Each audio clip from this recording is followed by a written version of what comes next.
এর বৃষ্টির ভ্রুকুটি গাঙ্গেয় বঙ্গে সম্ভাবনা রয়েছে প্রবল দুর্যোগের। চাষির ফসল ও সর্বত্র ধ্বংস করা নিম্নচাপের রেশ কাটতে না কাটতে সারা বাংলা জুড়ে ও উড়িষ্যাতে এই ফের নিম্নচাপের সম্ভাবনা। নিম্নচাপের সম্ভাবনা রয়েছে আগামী 25 সেপ্টেম্বর বুধবার থেকে 27 সেপ্টেম্বর শুক্রবার পর্যন্ত। আর এই নিম্নচাপ বেড়ে সোমবার 30 সেপ্টেম্বর পর্যন্ত হতে পারে।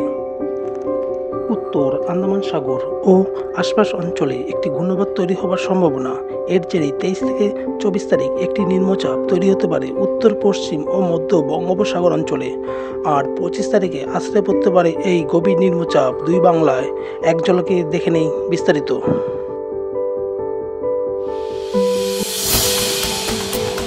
বুধবার 25 সেপ্টেম্বর দিনের বেলা বৃষ্টি হওয়ার সম্ভাবনা 80% এবং রাত্রিবেলা 39%। বৃষ্টিপাতের পরিমাণ দিনের বেলা 19 মিলিমিটার ও রাত্রিবেলা 1.3 মিলিমিটার।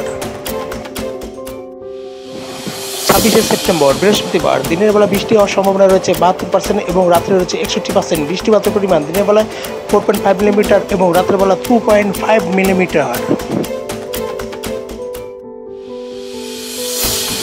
27 সেপ্টেম্বর শুক্রবার দিনের বেলা 60% এবং রাত্রিবেলা 39% বৃষ্টি হওয়ার সম্ভাবনা রয়েছে। বৃষ্টিপাতের পরিমাণ 12.8 মিলিমিটার দিনের বেলা এবং 2.7 মিলিমিটার রাত্রিবেলা বৃষ্টিপাতের সম্ভাবনা। যদি এই ভিডিওটি আপনার ভালো লেগে থাকে তাহলে লাইক, শেয়ার, ফলো এবং কমেন্টস করতে ভুলবেন না।